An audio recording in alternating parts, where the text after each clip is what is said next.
Bonjour, bienvenue sur le podcast Sur la ligne, le podcast champ gauche du Cannes Football Club qui s'intéresse aux deux côtés du football et du soccer, celui des tribunes, des enjeux et celui du terrain. Aujourd'hui, nous parlerons de ces joueurs qui quittent l'Amérique du Nord pour se frotter aux durs championnats européens avec Kalin Kılıçdaroğlu, expansionnaire de l'Académie de l'Impact, aujourd'hui à l'AS Béziers. Bonjour Kalin. Oui, bonjour.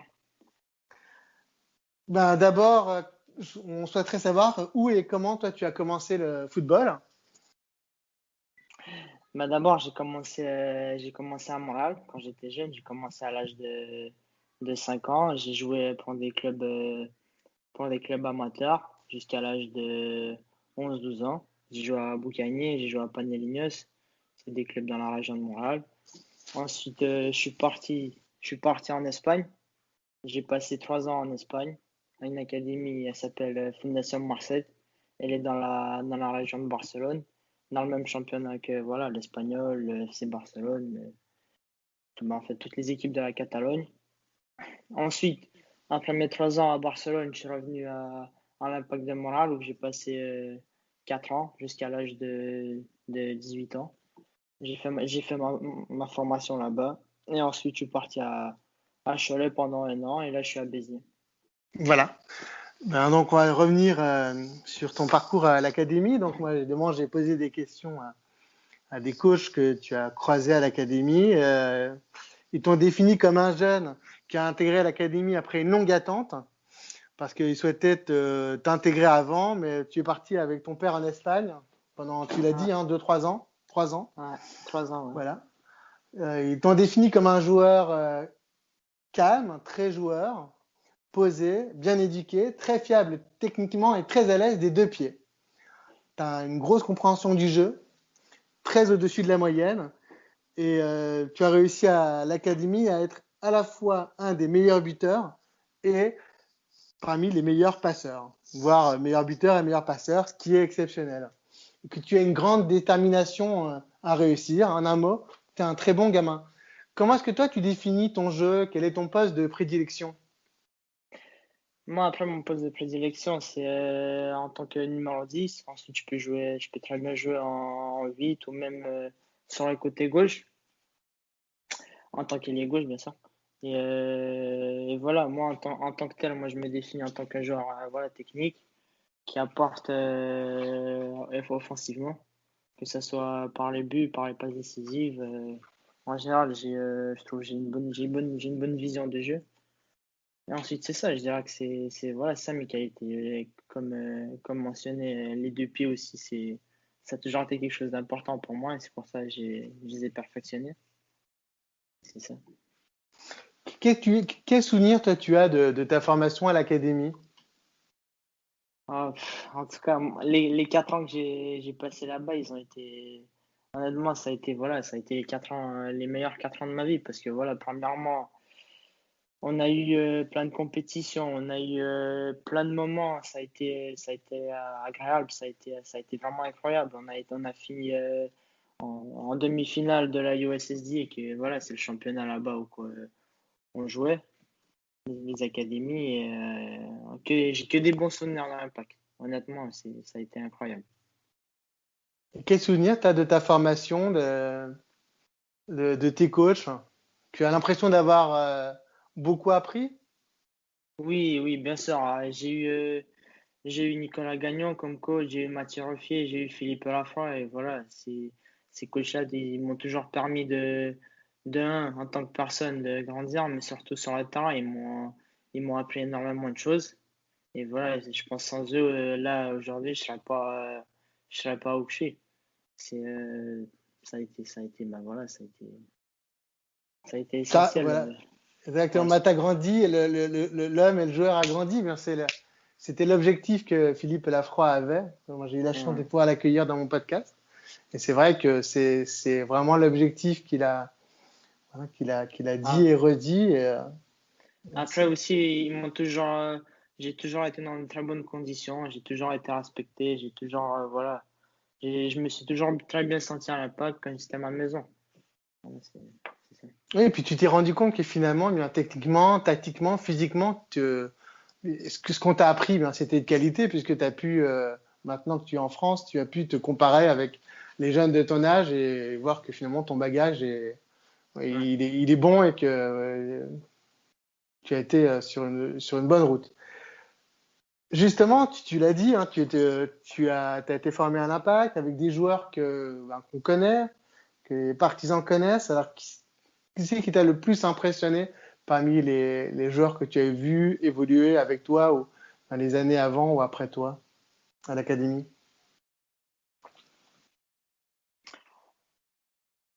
Ah, mais je dirais Bakary Sagna, Rod Fanny, Piatti. Voilà, ça ces trois joueurs-là, voilà, ils m'ont vraiment impressionné, que ce soit, voilà, une fois que je suis allé m'entraîner avec eux, ça a été, ça se voit, ils étaient au-dessus, du niveau, et vraiment, moi j'ai toujours visé à aller toujours plus haut, et c'est pour ça que j'ai toujours regardé, enfin, les joueurs, mais c'est ces joueurs qui m'ont impressionné le plus. Évidemment, parce que toi, on l'a pas dit, mais tu as eu l'occasion, alors que tu étais académicien, de t'entraîner à plusieurs reprises avec ben, le groupe professionnel, sous la direction de Rémi Garde. Et donc, c'est ces joueurs-là qui t'ont le plus impressionné et qui t'ont servi de modèle. Et comment est quelle interaction est-ce que tu as pu avoir avec eux? À part l'interaction sur le terrain, est-ce qu'ils t'ont conseillé ou est-ce que c'était surtout ils ont surtout servi de modèle? Non, j'ai eu la chance, voilà, de parler un peu avec Bakary Sagna. Voilà, il m'a donné plusieurs conseils. Et sinon, en tant que tel, ça a été plus des modèles. Voilà, c'était plus des modèles, et je me suis toujours basé sur eux. Moi, après, c'est ça. Voilà, donc ton aventure à l'académie s'est clôturée après une année réussie, parce que tu as été une des pièces fondamentales du succès de l'équipe U19 en 2018-2019. Tu as inscrit 14 buts en 16 matchs, en terminant meilleur buteur de ton équipe. Et donc, tu as eu déjà un début de médiatisation à ce moment-là. Hein, il y a entre autres un reportage de Nick Martino que je vous conseille d'aller voir et qui est titré Kalin Kalaidjoglu, une pépite qui brille plus que les autres. Et tu as aussi eu l'occasion, là, tu as fait une demande à l'Impact pour pouvoir faire un essai en France, c'est ça? Et tu as eu l'accord de l'Impact pour pouvoir faire cet essai. Et ouais, exactement. J'ai vu, voilà, la fin d'année, de ma première année U19, elle approchait, et voilà, j'ai demandé, voilà, d'avoir cette chance. Parce que moi, mon rêve, ça a toujours été d'aller jouer en Europe. Et même dans le reportage, je l'ai mentionné. Ça a toujours été voilà, de retourner en Europe, surtout que j'avais été à Barcelone. Et du coup, quand j'ai eu cette occasion, ben, d'aller faire l'essai, je suis allé. Et ensuite, bah, voilà, c'est ça, j'ai pris la décision de retourner en Europe. C'est ça. Et c'est vrai que finalement, tu as eu l'Impact t'a aussi proposé de signer pro et toi, tu as préféré faire le choix, ben, finalement, comme tu dis, d'un retour. Mais ton départ s'est très bien passé. D'ailleurs, il a été salué par Philippe Lafroy qui a dit à cette occasion tout le bien qu'il pensait de l'homme que tu es et du joueur. Justement, toi, je suppose que tu as eu peu l'occasion de demander à d'autres joueurs qui étaient partis en Europe ben, des conseils ou leur avis. Non, malheureusement, j'ai pas trop eu cette chance, parce que voilà, je pense que j'ai été un des premiers voilà, à essayer de partir en Europe. Et du coup, j'ai pas eu cette chance. J'ai vu qu'il y avait deux ou trois joueurs qui avaient aussi tenté leur chance. Mais après, moi, malheureusement, j'ai pas été en contact avec eux, j'avais pas demandé. Mais comme je l'ai dit, voilà, j'y avais déjà été en Europe, j'avais été à Barcelone, et du coup, moi, ça m'a plu énormément, et ça a toujours été mon rêve de jouer en Europe. Du coup, quand j'ai eu cette occasion de revenir, mais j'ai pas pensé deux fois. Finalement, l'un des exemples qu'on a, c'est toujours l'exemple de Samuel Piez. Bon, même si lui, il est parti à 12-13 ans, finalement, il a fait ses armes en Europe et il est revenu bien dans la peau d'un joueur déjà installé. Et il a réussi très rapidement voilà, se faire une place dans l'effectif et plus dans l'effectif et même plus dans le cœur des Montréalais. Ouais, exactement.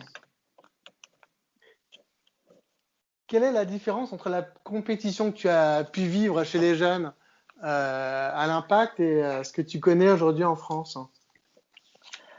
Mais voilà, il y a pas, c'est deux niveaux complètement différents, hein, parce que voilà, la France, voilà, c'est un championnat très réputé parce que voilà, que ce soit la Ligue 1 ou la Nationale 2, c'est toujours des niveaux très, voilà, c'est des très bons niveaux parce que voilà, c'est, je dirais que c'est un championnat où ça te permet de monter très vite, de passer d'un palier à un autre très vite, de passer de quatrième en Ligue 2, en Ligue 1, voire c'est un championnat voilà, qui permet surtout pour, je dirais, pour les jeunes joueurs de permettre de se faire voir et ensuite d'avoir plus d'opportunités. Et voilà, C'est ça, c'est des championnats qui sont en effet où il y a une vraie visibilité, où tu es exactement. scouté évidemment par les équipes des divisions supérieures, mais aussi par des équipes étrangères. Hein. Voilà, là, tu es à Béziers, tu auras évidemment des scouts espagnols du fait de la proximité de la frontière, mais ne serait-ce que l'année dernière, il y a un joueur qui est parti à Brentford, donc euh, en première chip, Brentford qui a failli être d'ailleurs en PL, et un autre joueur est parti à Saint-Étienne. Donc c'est vrai, comme tu le dis, c'est des championnats qui sont très compétitifs, où le niveau Ouais, général est excellent, aussi parce que ben, la formation française, c'est une formation qui est une des meilleures formations en Europe, et qu'il y a dans ces équipes énormément de joueurs qui sont passés plus ou moins longtemps bien dans des centres de formation. Et pour ceux qui ne sont pas passés dans les centres de formation, eh bien, ils ont toujours été bien dans un football d'élite qui a affronté les meilleurs, donc les centres de formation ou les autres équipes élites régionales. C'est vrai qu'en France, eh bien, quand un joueur perce, ou il va dans un centre de formation, ou alors il va dans un grand club, dans le grand club de la région souvent. Et il a à cette occasion ben, l'occasion justement de pouvoir jouer tous les jours, de pouvoir s'entraîner avec les meilleurs et puis de pouvoir affronter les meilleurs le week-end. Donc toi, tu es arrivé à Cholet. Comment s'est passé ton arrivée? voilà, au début ça se passait très bien. Ensuite, voilà, pour différentes raisons, il y a eu plusieurs problèmes. Mais ensuite, je regrette pas. Mon expérience à Cholet, je dirais, ça m'a permis de me faire grandir en tant que joueur. Et ensuite, voilà, je dirais, il y a du positif et du négatif à retenir. Mais voilà, j'ai passé à la prochaine étape. Là, je suis à Béziers et là, je me concentre à Béziers voilà, pour pouvoir jouer le plus possible, faire ma place de titulaire. Et ensuite, voilà, dans un ou 2 ans, d'aller encore plus haut. C'est ça. Ben, c'est vrai que toi, tu es arrivé dans un club de Cholet qui était en restructuration. L'année dernière, elle a été très difficile à Cholet. Il y a eu beaucoup de changements dans le coaching staff, dans le coaching staff de l'équipe première, dans les coaching staff de la deuxième équipe. Et c'est vrai que l'année dernière a été vraiment compliquée à Cholet. Elle a été d'ailleurs tellement compliquée que finalement, ils sont partis sur un nouveau projet qui n'a rien à voir avec celui que toi, tu as pu connaître l'année dernière. D'ailleurs, je voulais en profiter pour remercier les journalistes qui suivent au quotidien euh, Cholet. Moi, j'en ai eu beaucoup au téléphone qui m'ont expliqué la situation et ils m'ont aussi dit, entre autres, bah, qu'ils avaient beaucoup regretté bien, de ne pas t'avoir vu plus jouer parce que ben, le peu qu'ils les avaient vus ben, leur avait donné envie finalement d'en voir plus et que voilà et que, ils regrettaient bien que tu sois parti aussi rapidement sans qu'ils aient pu vraiment en profiter de ton talent et voir à quel point il pouvait être intéressant.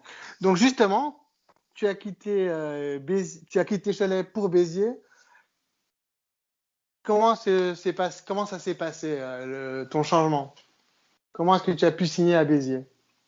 Mais voilà, j'avais envie d'un nouveau projet. Voilà, parce que à cause de l'année passée à Cholet, j'avais envie de nouveaux projets. Et voilà, Et j'avais déjà j'étais en contact avec Béziers. Et du coup, quand j'ai eu l'opportunité de venir en essai, je suis venu. J'ai passé 2 semaines à Béziers, ça s'est très bien passé. Et voilà, j'ai signé à Béziers. Et là, du coup, c'est ça. Ouais, donc tu as commencé à pouvoir jouer. Donc c'est vrai que cette année, Béziers a commencé sur les chapeaux de roue avec que des victoires. Ouais. Donc tu arrives dans une équipe qui est bien particulièrement ambitieuse, hein, puisque l'ambition, elle n'est elle est pas cachée, c'est de monter l'année prochaine. Comment est-ce que s'est passée ton intégration dans la vie? Donc Béziers, c'est situé dans le sud de la France, dans le sud-ouest, sur la façade méditerranéenne. Comment s'est passée ton intégration dans la ville et dans l'équipe? Ouais, honnêtement, c'est très bien passé. Après, bien sûr, ça change énormément une chaleur. Mais dans tous les cas, voilà, j'ai déjà habité dans une ville plus ou moins, voilà, je dirais pas ressemblante, mais Barcelone aussi, on va dire, plus ou moins le même style. C'est pas la même ville, mais voilà, j'ai déjà habité, je dirais, dans le sud. Voilà, du coup, ça peut, honnêtement, j'ai eu aucun problème avec l'adaptation. Voilà. D'accord. Et avec tes coéquipiers, comment ça s'est passé? Ouais, honnêtement, c'est très bien passé. Après, voilà, je connaissais déjà Enzo Real. Et Voilà. du coup, Qui est qui est entre autres un ancien de Lyon. ouais. Et du coup, ça a tout facilité les choses. Ça a vraiment facilité les choses. Et mon intégration, voilà, en 2 semaines, tout s'est bien passé. Comment sont les installations, les conditions de travail? Non, elles sont très bien. Pour un club voilà, qui est descendu en National 2, c'est très bien. Ensuite, ça se voit, c'est un club qui a des ambitions de remonter. Et honnêtement, c'est top. C'est très bien. Donc le championnat auquel tu as participé, il accueille à la fois des réserves pro, Nantes et Angers, mais aussi des équipes solides, souvent habituées aux exploits en Coupe de France, comme les Herbiers, Trélissac, Colomiers ou Moulins. Donc, est-ce que toi, tu es aussi, je suppose, content de pouvoir affronter des équipes qui sont différentes, hein, et de pouvoir Ah affronter oui, des réserves pro pour pouvoir bien te situer et te montrer? mais bien sûr, exactement. Voilà, on a cette chance de jouer contre des équipes des réserves de Ligue 1 qui sont, voilà, c'est des équipes composées la plupart du temps que de jeunes joueurs. En même temps, ça te permet voilà, aux équipes de Ligue 1 qu'ils puissent te voir. Ensuite, il y a les équipes normales. C'est complètement un autre style de jeu et du coup, ça met en fait, ça te permet de te former encore mieux. Tu joues contre différents types d'équipes et voilà, en tant que joueur, ça te permet que de progresser. C'est ça, mais en effet, hein, les équipes qui ne sont pas des réserves pro, c'est des équipes qui sont constituées bien très souvent de joueurs, comme on l'a dit tout à l'heure, qui ont fait des centres de formation ou alors de l'élite régionale. Et puis tu as aussi l'occasion d'affronter des joueurs qui sont bien plus matures que toi et plus expérimentés. En effet, ça aussi, ça permet bien d'apprendre toujours plus et voilà, d'affiner sa connaissance et ses compétences en football.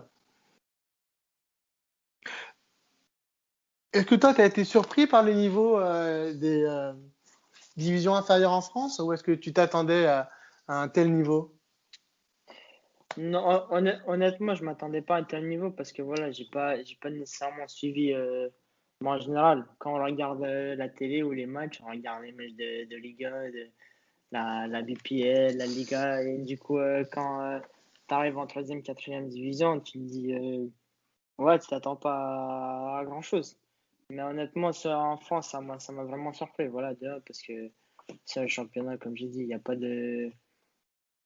Tu peux très bien passer une équipe de National 2 en Coupe de France et peut arriver en finale. Et ça, déjà, ça en est la preuve que voilà, que le niveau, il est très bon. Ensuite, voilà, comme j'ai dit, c'est un championnat, voilà, qui te permet de monter très vite les échelons. Et voilà, honnêtement, ça m'a vraiment surpris. Quels sont tes objectifs pour cette saison? Voilà, de m'imposer en tant que titulaire et avoir le plus de temps de jeu possible. Et voilà, si c'est possible de monter cette année avec l'équipe, ça sera l'idéal. Ensuite, voilà, l'important, c'est de se concentrer, voilà, de bien jouer, de faire des bonnes performances. Et ensuite, au fur et à mesure, de monter de niveau si c'est possible. Exactement. Tu as aussi, je suppose, des espoirs de sélection. On sait que tu as été appelé, enfin, tu as pu t'entraîner avec l'équipe U20 du Canada. Est-ce que c'est toujours dans un coin de ta tête? Oui, bien sûr, surtout que cet été, il devait y avoir la Coupe du Monde U20, des moins de 20 ans. Et voilà, l'objectif, c'est toujours d'aller avec l'équipe canadienne. Et ben voilà, de pouvoir représenter le pays, de pouvoir jouer des matchs contre, voilà, contre de très bonnes équipes, de très bons pays. Et voilà, si l'occasion se présente cette année, mais voilà, j'espère que ça va bien se passer. Ah, bah, c'est très très beaux objectifs. Est-ce que toi, tu as un message peut-être à donner aux autres jeunes Canadiens qui aimeraient aller en Europe? Quel conseil tu pourrais leur donner Ben voilà, je leur dirais surtout que voilà, pour venir en Europe, il faut surtout faut avoir un très bon mental. Il faut être capable être capable d'endurer, je dirais, ben en général, parce que c'est pas facile. Souvent, la plupart du temps, quand tu viens en Europe, si tu viens, quand tu viens en Europe, ça se passe pas nécessairement toujours bien. Il faut être capable voilà, de passer toujours à la prochaine étape, de toujours se surpasser. Et je dirais que c'est ça, voilà, c'est ça vraiment ce qui est nécessaire pour pouvoir voilà, jouer en Europe. Ouais, c'est ça. Et oui, et puis essayer de venir bah, dans les meilleures conditions possibles, parce que c'est aussi les conditions de départ qui vont faire que Ouais. tu augmentes ou pas tes chances de réussite, évidemment. Évidemment. Donc voilà, donc toi tu leur conseilles plutôt de venir, mais de venir en sachant que ça sera pas facile, que t'es pas attendu, mais qu'il y a moyen de faire son trou, c'est ça? Oui, exactement. Il y a toujours moyen. Il y a toujours moyen. Après, faut le vouloir aussi. Faut vouloir. Faut pas se dire non plus que ouais, je vais venir en Europe, je vais, je vais signer en Ligue 1. C'est parce que c'est pas la réalité. L'Europe, la compétition est plus élevée.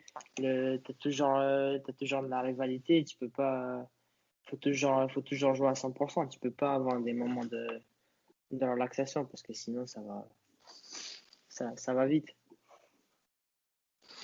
Ma dernière question, on va retourner à Montréal. Est-ce que tu suis toujours les résultats de l'Impact? Ouais, mais bien sûr, bien sûr, bien sûr. J'y suis toujours.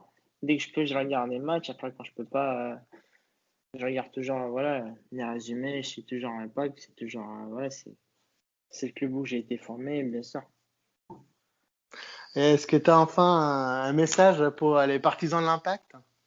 Tu leur dis à Ouais, bientôt peut-être à l'Impact ou avec l'équipe du Canada? ouais, non, mais je leur dis merci voilà, pour les années qu'ils étaient là, nous supporter au match, à toujours être là pour nous. Ensuite, voilà, j'espère un jour pouvoir venir. Quand, je sais pas, j'espère en fin de carrière, bien sûr. Et voilà, j'espère qu'on va se revoir. J'en doute pas. Je doute pas que tu réussiras une belle carrière en Europe. Tu as la volonté et les qualités pour. Bien, en tout cas, bah, merci d'avoir accepté mon invitation. Je suis sûr que beaucoup de gens seront très heureux d'avoir de tes nouvelles à Montréal et ailleurs et que bien les supporters de Béziers bientôt pourront peut-être te découvrir par ce podcast avant de te découvrir sur les terrains. Merci encore, Calin. Merci à toi. Donc évidemment, n'hésitez pas à donner votre avis sur le podcast, à rebondir dessus. Les mots, ça fait pas mal. Pour cela, mon Twitter, à commercial Monsieur Foot de Foot, MRFOOTDE FOT. Merci au Cannes Football Club d'accueillir le podcast. Abonnez-vous aux podcasts qui sont disponibles sur toutes les plateformes. Les choses sont disponibles entre autres sur Spreaker et sur la ligne est évidemment aussi disponible sur Apple Podcast. Faites la recherche, vous trouverez facilement son joli logo vert. N'oubliez pas de vous abonner à Sur la ligne pour ne louper aucun podcast. Merci à tous mes auditeurs. N'hésitez pas à m'envoyer un message et surtout si vous êtes ces fameux auditeurs au Danemark qui m'étonnent et qui sont pour moi une grande source de questionnement. Voilà. Bonjour aussi à tous les auditeurs à Cuba, en particulier aux étudiants maliens à Cuba. Et enfin, pour conclure, comme de tradition, je salue et j'embrasse mon fils Adrien. Encore merci, Kaline. Merci à toi.